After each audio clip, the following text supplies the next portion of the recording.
Bismillahirrahmanirrahim. Assalamualaikum warahmatullahi wabarakatuh. Ini sedikit jawab salam. Taruh dulu nanya. Semangat. Assalamualaikum warahmatullahi wabarakatuh. Alhamdulillah, semangat. Alhamdulillah.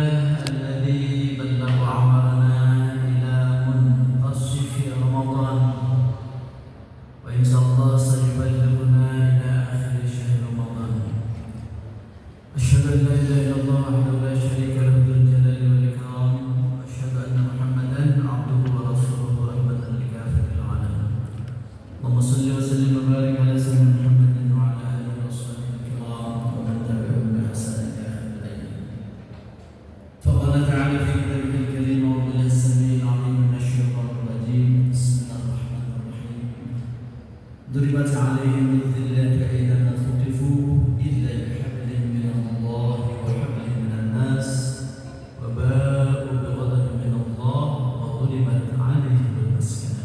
الآية. وقال النبي صلى الله عليه وسلم المسلم أخو المسلم. Hadirin yang dimuliakan Allah Subhanahu wa taala, judul yang diminta oleh panitia Ramadan bagi saya adalah Islam dan Kepedulian. Ya. Islam dan Kepedulian. Saya kira Bapak Ibu sudah tergambar lah. Karena tidak mungkin seorang Muslim tidak peduli kepada sesama.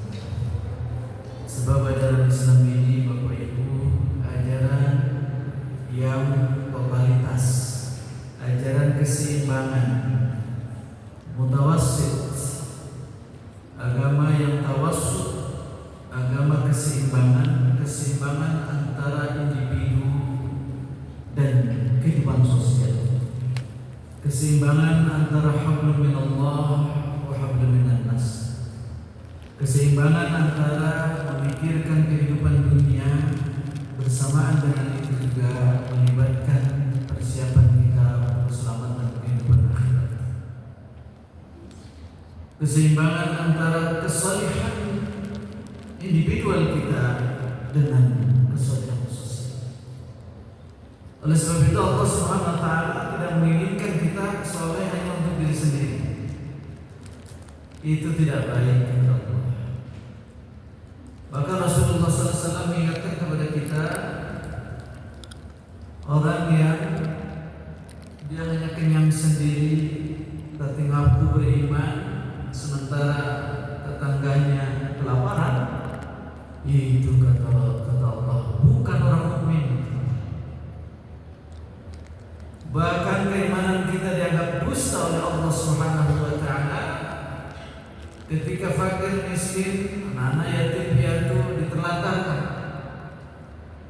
Jadi bohong iman kita kata Allah kalau kita tidak peduli kepada orang-orang fuqara wal masakin. Demikian kata Allah. A'udzubillahi minasyaitonir rajim. Ara'aita alladhi yukadzibu bid-din fadzalika alladhi yad'ul yatim wa la yahuddu 'ala ta'amil miskin.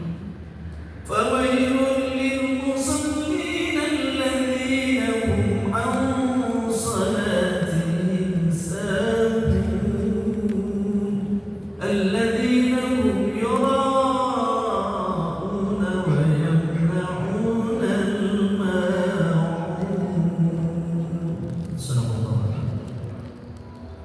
Jadi keagamaan kita itu, Bapak Ibu, landasannya adalah keimanan, tapi keimanan itu masih semacam telanjang. Jadi gak jelas keimanan itu pada diri kita karena telanjang. Baru jelas keimanan itu kalau sudah dibungkus oleh pakaian. Berharga keimanan kita kalau sudah diberi pakaian. Jadi pakaian iman adalah perilaku hidup kita, akhlak kita. Tidak sempurna orang mengaku beriman tapi akhlaknya tidak bagus. Jadi husnul khuluq itu adalah bagian dari kesempurnaan. Kata Rasul, akmalul iman ahsanul khuluq. Kesempurnaan iman bergantung kepada kebaikan akhlak. Maka Allah Subhanahu wa taala pernah mengkritik orang-orang Yahudi yang merasa dirinya paling disukai Allah, paling dicintai Allah, paling merasa kekasih Allah, paling merasa bangsa yang sangat-sangat tertinggi di antara bangsa-bangsa lain. Tapi Allah melihat kelakuan orang Yahudi yang dia hanya mementingkan bangsanya sendiri, yang hanya mementingkan dirinya sendiri, yang hanya ingin soleh pada dirinya sendiri, sementara kepada orang lain dia tidak pernah peduli. Jadi orang-orang Yahudi itu dia berakhlak mulia hanya dengan sesamanya saja. Dia tidak merasa dosa kalau melakukan perbuatan-perbuatan yang merugikan bangsa lain, non Yahudi. Jadi menipu kepada bangsanya sendiri itu dosa, tapi menipu kepada bangsa lain tidak. Membunuh bangsa sendiri itu dosa, tapi membunuh bangsa lain tidak. Karena bagi Yahudi bangsa lain adalah hewan, bukan manusia. Dikritik oleh Allah, mengaku kamu adalah ahbabullah, ahibbahullah. Kamu adalah kekasih-kekasih Allah. Bohong kata Allah. Kenapa dia akan bohong oleh Allah? Kamu kekasih Allah, kamu bangsa terhebat, kamu bangsa yang paling dekat kepada Allah. Tidak, kata Allah, karena kamu buruk dalam komunikasi dan berinteraksi dengan berakhlak kepada sesama manusia. Maka muncullah ayat yang tadi saya bacakan, duribat alaihim dzillatu aina masjid. Mereka orang Yahudi itu ditimpakan kehinaan dimanapun mereka berada. Illa, kecuali kalau mereka mengubah sikapnya, yaitu dengan bihabli minallah wa habli minan nas. Baru kalian orang-orang Yahudi menjadi mulia kalau mengubah sikapmu dengan terus berkokoh hablu minallah wa hablu minan nas. Ya, sekalipun itu kritikan kepada orang Yahudi, sesungguhnya juga berlaku untuk kita. Oleh sebab itu orang mukmin, orang muslim tidak seperti itu. Maka kata Allah, tahu tidak orang yang beragama tapi bohong dengan agamanya? Allah adzalladzi yukadzibu biddin. Tahukah kamu siapa yang mendustakan agama? Yang bohong agamanya. Tahu tidak, kata Allah? Yang melecehkan agama. Siapa? Kita kadang-kadang ngaku orang lain yang melecehkan agama. Kita ngaku orang lain yang mendustakan agama. Ternyata kalau Allah, hati-hati. Coba ini kata Allah, perhatikan. Ara'aital yukadzibu biddin. Tahukah kamu siapa yang mendustakan agama, yang bohong imannya? Fadzalika alladzi yad'ul yatim. Pertama, yang bohong imannya, yang mendustakan agama, bukan orang lain. Bisa jadi kamu orang muslim ketika kamu yad'ul yatim, tidak peduli kepada orang-orang yatim, menghargai orang-orang yatim, tidak merasa peka kepada kesulitan mereka, penderitaan mereka, wa la yahuddu ala ta'amil miskin, dan tidak pernah mendorong, mengajak, memberi makan kepada orang-orang miskin. Dia hanya kenyang sendiri. Makanya kata Rasul, la yu'minu ahadukum wa jaruhu jahil. Tidaklah kamu sebagai orang mukmin kalau tetangganya kelaparan. Oleh sebab itu dalam Islam hampir seluruh ajarannya berimplikasi sosial.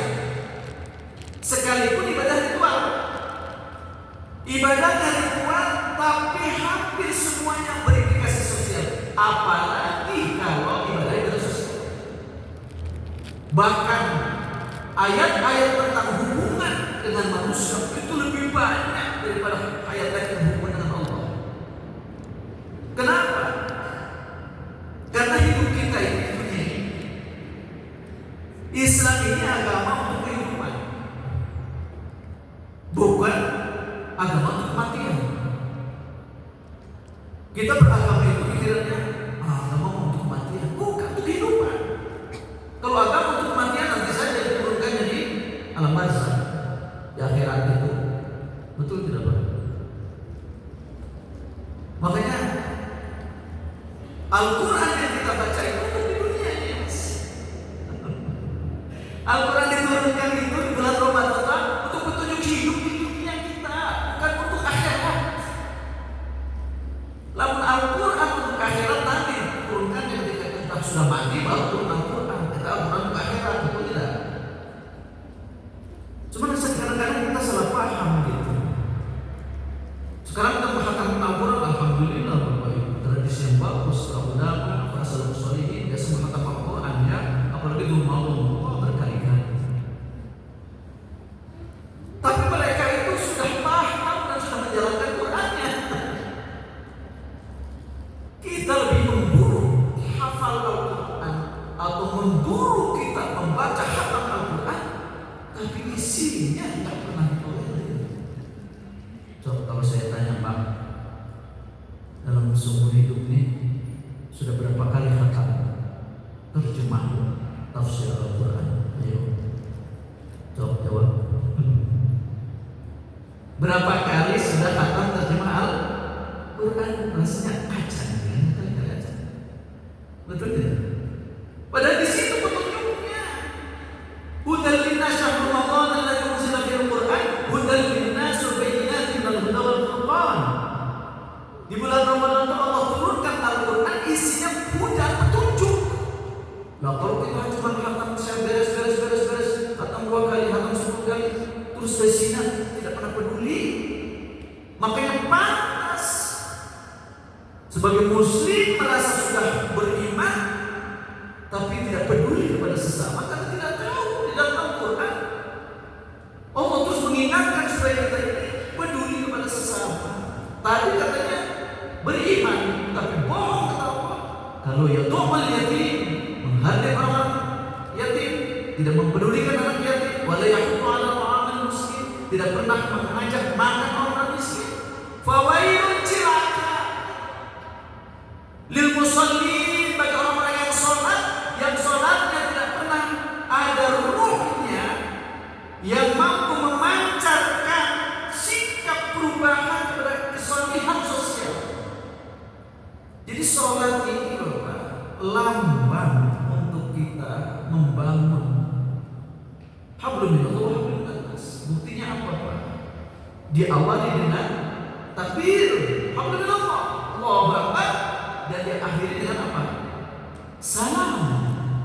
Salam itu damai, lambang kedamaian, lambang kebersamaan, lambang untuk menjadikan diri kita menjadi jalan damai bagi orang lain, menjadi jalan keselamatan bagi orang lain, jalan kebaikan dan kenikmatan bagi orang lain. Jadi semua ajaran termasuk ibadah haji, berulang kali ibadah haji, tapi dengan sesamanya masih saling hasut, saling dengki, saling dendam, masih tidak pernah akur dengan tetangga, tapi hajinya berulang-ulang. Padahal apa? Di ujung ibadah haji itu ada kehidupan apa namanya? Ibadah sosialnya apa? Wa at'imul barisal faqir. Lihat di ujung ibadah haji, wa at'imul barisal faqir. Kalian beri makan orang-orang fakir di sana. Nah, oleh sebab itu Ramadan ini Bapak Ibu melatih kita untuk membangun kepekaan sosial. Kalau kita lapar Pak, kita mending masih ada harapan berbuka karena banyak uang.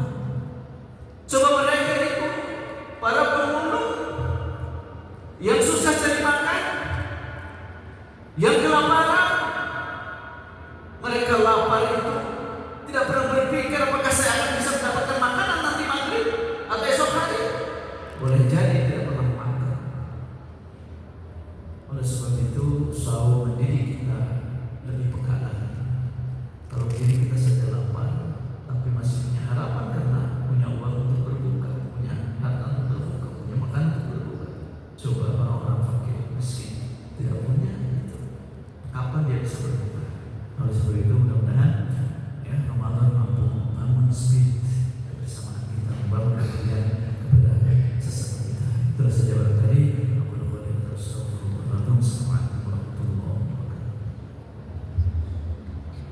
صلوا